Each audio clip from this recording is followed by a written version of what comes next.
பேசுங்க பேசுங்கன்றீங்க, பேசுனா எந்திரிச்சு ஓடிடுறீங்க. 5 நிமிஷம் பேசுனதுக்கே குளத்தூர்ல கொத்து பரோட்டா போட்டாங்க. உங்க கரூர் கம்பெனி ஓனர் ஒருத்தர் எங்க இருக்காருன்னே தெரியாம ஓடு ஓடு ஓடு ஓடு ஓடு ஓடு ஓடு. வரப்போற இடைத்தேர்தல மக்களே, இந்த தீய சக்தி திமுகவை நல்லா வெச்சு வெளுத்து விடுங்க. என் நெஞ்சில் குடியிருக்கும்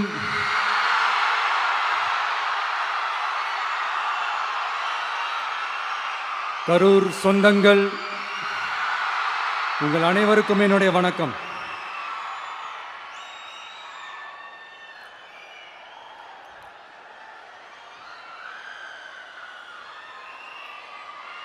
ஒரு மனுஷன் லைஃப்ல எவ்வளோ பெரிய ஒரு உயரத்துக்கு போனாலும் மனசளவில் சில வலிகள், காயங்கள், அதை மறக்க முடியாது இல்லையா? எல்லார் லைஃப்லையும் அப்படி தான், நமக்கும் அப்படி தான். நிறையா வலிகள், காயங்கள் எல்லாத்தையும் தாண்டி தான் வந்திருக்கிறோம். ஆனால் எல்லாத்தையும் விட ரொம்ப ஜாஸ்தியான அந்த வலியும் அந்த காயமும் எனக்கு அந்த கரூர் சம்பவம் தான்.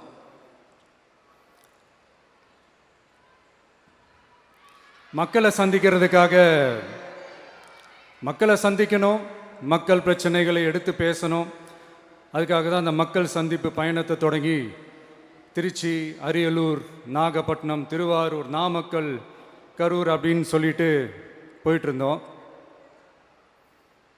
அரியலூரில் அந்த மீட்டிங் முடிச்சுட்டு பெரம்பலூர் போகிறதுக்கு முன்னாடி அந்த பெரம்பலூர் போலீஸ் எங்களை அலர்ட் பண்ணாங்க. சரிங்க, கூட்டம் கொஞ்சம் ஜாஸ்தியாக இருக்குது, லேட் ஆகிடுச்சு, வராதிங்க அப்படின்ட்டு.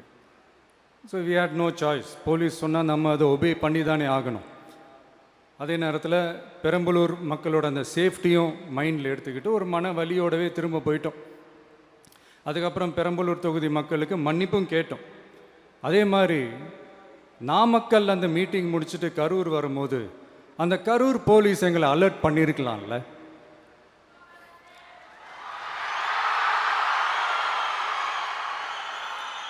இல்லை சார், இங்கே எதிர்பார்த்ததை விட கொஞ்சம் கூட்டம் அதிகமாக இருக்குது, கண்ட்ரோல் பண்ண முடியல, வராதிங்க. அண்ட் போலீஸ் நினச்சா அவங்க அந்த மீட்டிங்கே கேன்சல் பண்ணலாம். ஏதோ தப்பாக இருக்குது, ஏதோ தப்பாக தோணுது அப்படின்னு நினச்சிட்டாலே they have all the rights to cancel the meeting. எங்ககிட்ட கேட்கணும்லாம் ஒன்றும் அவசியமே கிடையாது. ஆனால் அதையெல்லாம் எதுவுமே செய்யாமல் அந்த ஹைவேல இருந்து அந்த ஸ்பாட்டுக்கு போலீஸே எங்களை உள்ளே கூட்டிகிட்டு வந்து விட்டு அந்த நாடகம்லாம் இருக்குது பாருங்க.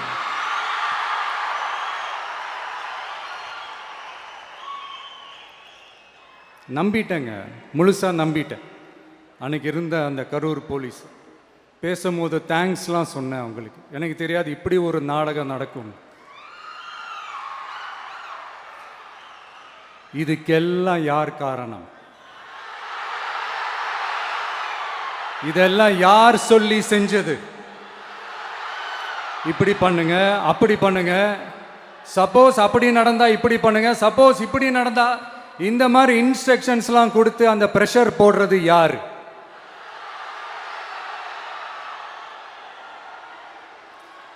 அந்த சம்பவத்தில் நம்ம யாரெல்லாம் இழந்திருக்கோம் தெரியுமா? ஒரு டிவியில் என் படமோ பாட்டோ வந்துச்சுன்னா, அம்மா விஜய் மாமா, அம்மா விஜய் மாமா அப்படின்னு சொல்லி அவங்க அம்மா கிட்ட சிரிச்சுக்கிட்டு அந்த டிவி ஸ்க்ரீனை போய் தொட்டு முத்தம் கொடுத்துக்கிட்டு என் அக்கா தங்கச்சிங்களோட தங்க பிள்ளைகளை இழந்திருக்கோம்யா. மழலை கூட சரியா வராதப்போ ஒரு பேப்பர் மேகசினில் என் ஃபோட்டோவை பார்த்தா அது சிரிச்சுக்கிட்டு அந்த கள்ளங்கபடம் இல்லாத அந்த சிரிப்பு, அந்த கடவுள் மாதிரி இருக்கிற அந்த பச்சை பிள்ளைங்களை இழந்திருக்கோம்யா. என் அக்கா தங்கச்சி, அண்ணன், தம்பி, குடும்ப உறவுகளை இழந்து அந்த வலியோட இருக்கிற என்ன நீங்கள் ஏளனமா பேசுறீங்களா? என் மேலே பழிய தூக்கி போடுறீங்களா? இப்படி ஒரு சம்பவம் நடந்துருச்சு. இது ஏன், எதனால், அதுக்கான பின்னணி என்னன்ட்டு அந்த வலியோட வீட்டில் உட்கார்ந்துட்டு இருக்கிறேன். ஓடி ஒளிஞ்சிட்டான்னு வர சொல்கிறீங்களா? வாயின்னு முன்ன இருந்தா என்ன வேணாலும் பேசுவீங்களா?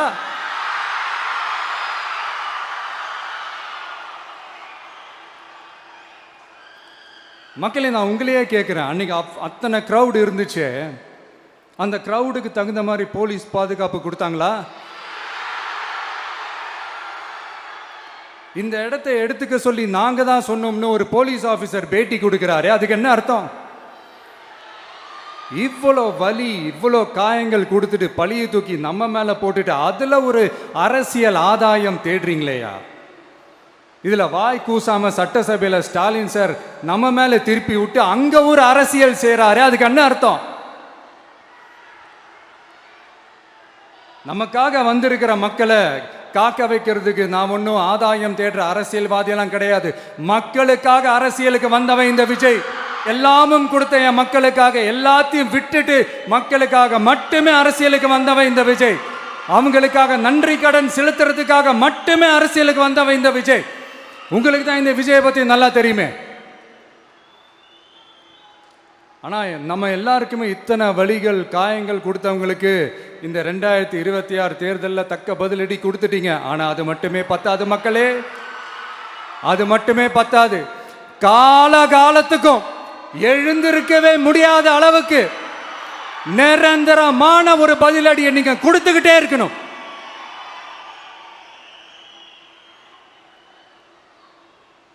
இப்படிலாம் பண்ணா நான் மக்களை விட்டு ஓடிடுவேன் நினைப்பா? யார் என்ன ஓடினாலும் நான் மக்களை விட்டு எல்லாம் ஓட மாட்டேன். அன்னைக்கும் சொன்னேன், இன்னைக்கும் சொல்றேன், நாளைக்கும் சொல்றேன், தில்லா சொல்லுவேன், கெத்தா சொல்லுவேன். பணமா ஜனமா அப்படின்னு கேட்டா என் ஜனம் தான்டா எனக்கு முக்கியம். மக்களே, உங்களை விட எனக்கு இந்த காசு பணம் முக்கியமா என்ன? இவ்வளோ குறைகள் நம்ம மேல சொல்றாங்களே, இப்போ நான் சொன்ன மாதிரி அவங்களால ஓப்பனா சொல்ல முடியுமா? அந்த தில்லு இருக்கா, திராணி இருக்கா? ஒரு கிடையாது. ஆனா நம்ம மக்கள் அமைச்சு கொடுத்த நம்ம அரச குறைகள் மட்டும் டிசைனா மாடல் மாடலா குறைகள் மட்டும் சொல்லுவாங்க. ஒவ்வொரு டிபார்ட்மெண்ட்லயும் அந்த பார்ட்டி ஃபண்ட், அந்த கட்சி நிதின்ற பேர்ல அடிக்கிற கொள்ளையெல்லாம் இந்த தீய சக்தியா இருக்கட்டும், தீந்து போன சக்தியா இருக்கட்டும், ரெண்டு பேரும் மாறி மாறி இதே தான் செஞ்சிட்டு இருக்கிறாங்க. இதில் ஒரு ஹைலைட் காமெடி என்னன்னா, சட்டசபையில் பேசும்போது பார்ட்டி ஃபண்டுன்னு தான் சொன்னேன். அது எந்த பார்ட்டி, என்ன ஃபண்டு, யாரு, என்ன பேரு, எதுவுமே சொல்ல. பார்ட்டி ஃபண்டுன்னு சொன்னவனை எடுத்தாங்க பாருங்க ஒரு ஓட்டம். எனக்கே ஃபர்ஸ்ட் புரியல, ஏன்பா ஓடுறாங்க? அப்படி என்ன நம்ம இப்போ சொல்லிவிட்டோம்? அதான் அந்த குற்றம் உள்ள நெஞ்சுக்கு தான் குறுகுறேங்கும். இது எப்படி இருக்கு தெரியுமா? எங்க அப்பா பீரோக்குள்ள இல்லை, எங்க அப்பா பீரோக்குள்ள இல்லை அப்படின்னு சொல்ற மாதிரி. ஐயோ, ஏன் கேட்குறீங்க? இவங்களோட செம்ம கூத்தா இருக்குங்க, செம்ம ஃபன்னா இருக்கு. சென்னையில் ஒரு பாலம் கட்டுறதுக்காக நார்மலாக ஆகிற செலவை விட அதிக செலவில், கிட்டத்தட்ட டபுள் மடங்கு செலவில் ஒரு டெண்டர் ஒன்று விட்டுருக்குறாங்க. அதையெல்லாம் தோண்டி எடுத்து அதெல்லாம் இப்போது கண்டுபிடிச்சி கேன்சல் பண்ணியிருக்கிறோம். இன்னும் எத்தனை கோடி ஊழல், எத்தனை லட்சம் கூடல் தோண்ட தோண்ட வருமோ எங்களுக்கே தெரில. ஒவ்வொரு முகமுடியாக கிழியுது. ஐயோ, இந்த விஜய் ஒவ்வொரு கதையாக எடுத்து வெளியில் விட்டுருவான் போலேன்ட்டு திரும்புகிற பக்கம்லாம் கதறல் கதறல் கதறல். காதலேருந்து ரத்தம் வராத குறை. ஆமாம், இப்படி ஊழல்லே ஊறி போனவங்க இப்படி தான் இருப்பாங்க. இந்த 50-55 நாட்களில் அங்கே செஞ்ச சில விஷயங்கள்லாம் சட்டசபையிலே எடுத்து சொன்னேன். பட் இங்கே ஒரு சில விஷயங்கள் சொல்லணும்னு நினைக்கிறேன். இந்த மின்சாரத்துறையில் இதுக்கு முன்னாடி போட முடியாமல் இருந்த அந்த பதவி உயர்வை இப்போ தான் எங்களால் போட முடிஞ்சுது. அதுக்காக ஒரு அக்கா அழுதுகிட்டே ஒரு நன்றி சொன்னாங்களே, அதெல்லாம் உங்கள் கண்ணில் படாது அந்த வீடியோலாம், குறை சொல்கிறவங்களுக்கு. அடுத்து லஞ்சம்லாம் ஒழிக்க முடியாது, ஊழல்லாம் ஒழிக்க முடியாது, அதெல்லாம் பிளட்டிலேயே ஊறி போய் இருக்கு அப்படின்னு சொன்னவங்க போய் ஒவ்வொரு கவர்மெண்ட் ஆஃபீஸா பாருங்க. ஒரு பைசா லஞ்சம் இல்லை, ஒரு பைசா ஊழல் இல்லை. வேலையெல்லாம் சும்மா டக்கு டக்கு டக்குன்னு நடக்குது. ஒரு பெரியவர் ஒருத்தர் சொல்றாரு, தம்பி வேலையெல்லாம் நடக்குது, ஆனால் அதையும் தாண்டி எங்களுக்கு மரியாதை கொடுக்குறாங்க தம்பி, உட்கார வச்சுலாம் பேசுறாங்க. இதெல்லாம் இதுக்கு முன்னாடி நடந்ததே இல்லை. அவனை போய் பாரு, இவனை போய் பாரு, இந்த ஆஃபீஸரை போய் பாருன்னு சொல்லி அலைய விடுவாங்க. இப்போ லஞ்சம் இல்லை, ஊழல் இல்லை, வேலையெல்லாம் உடனே நடக்குது. மக்கள் அப்படி ஒரு பெருமூச்சு ஒன்று விடுறாங்க. அதை பார்த்து நமக்கு அப்படி ஒரு ஹாப்பினஸ். இதுக்கு மேலே என்ன வேணும்? ஏன் இதெல்லாம் பண்ண முடியாது? மனசுன்னு ஒன்று இருந்தால் பண்ணலாம். இப்போ பண்ணலை.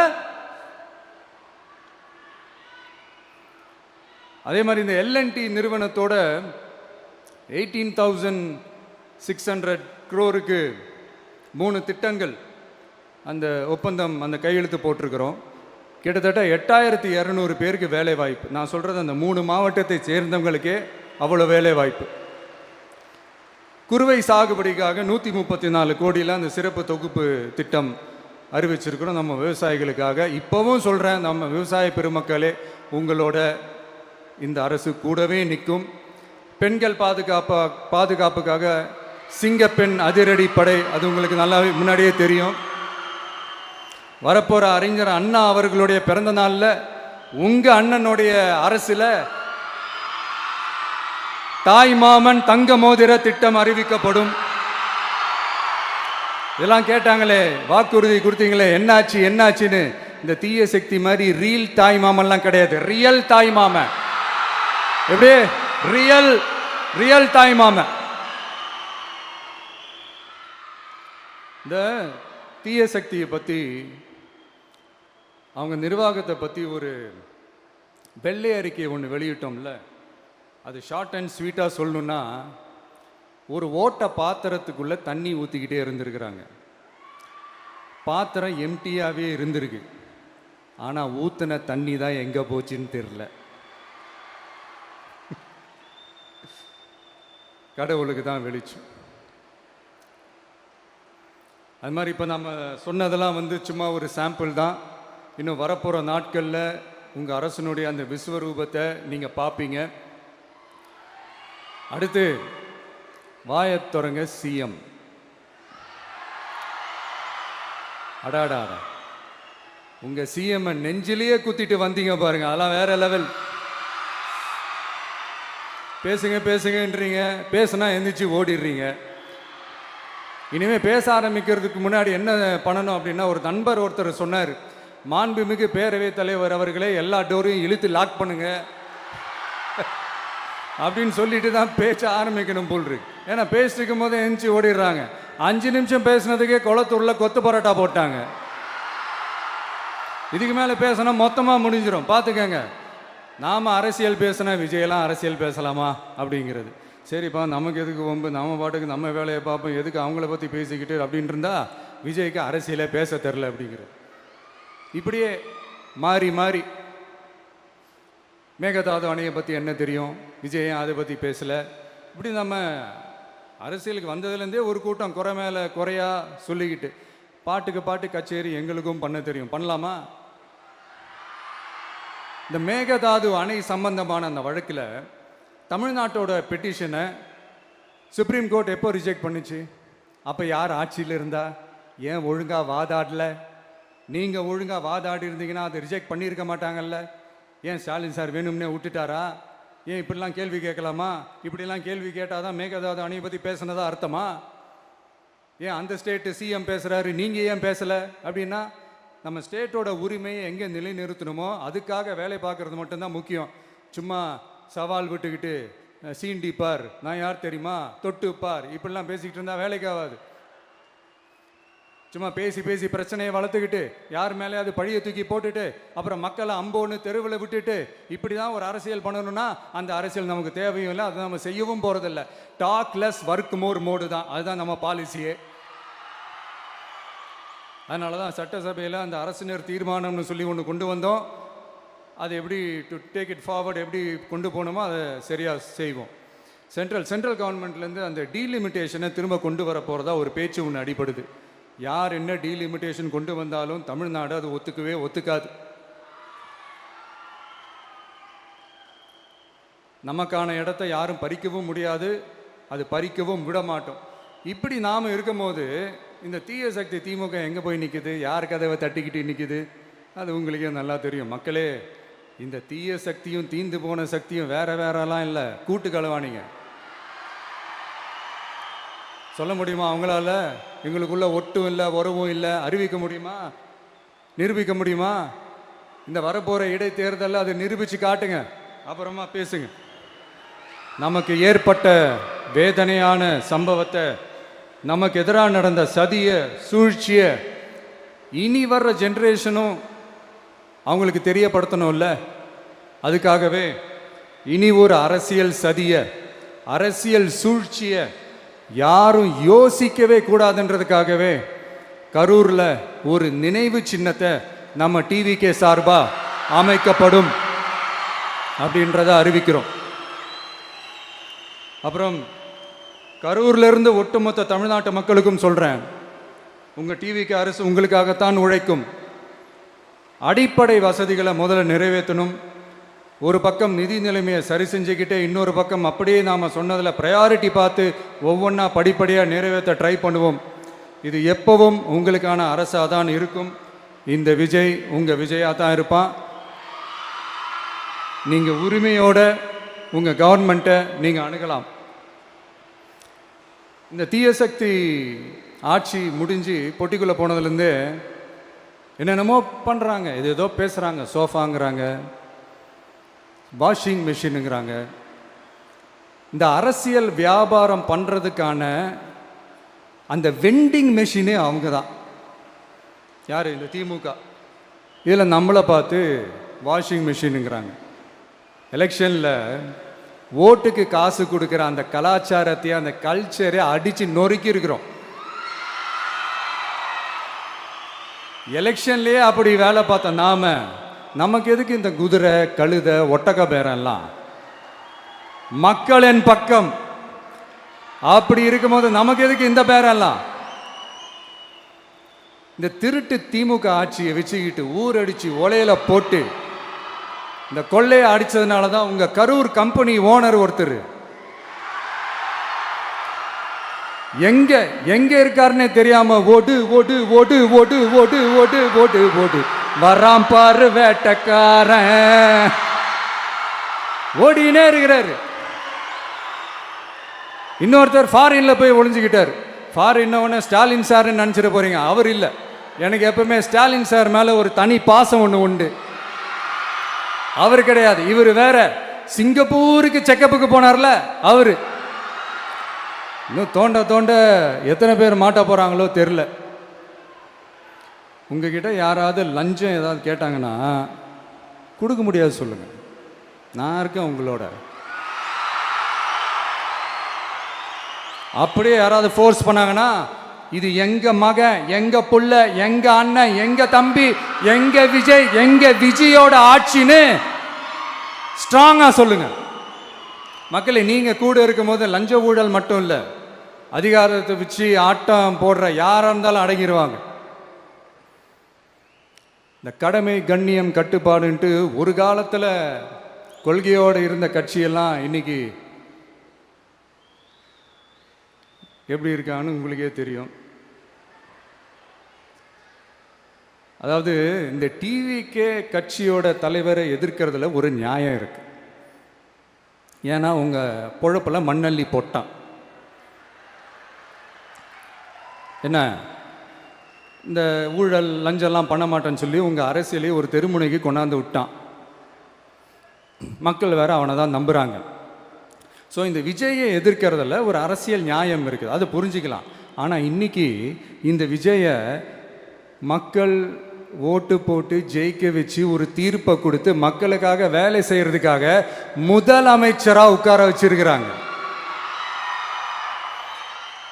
என்னமோ இன்னமும் நீங்க தான் ஆட்சியில் இருக்கிற மாதிரி விஜய் கரூருக்கெல்லாம் போகக்கூடாது, விஜய் இங்கே போகக்கூடாது, அது செய்யக்கூடாது, இது செய்யக்கூடாதுன்னு எனக்கு புரியலையே.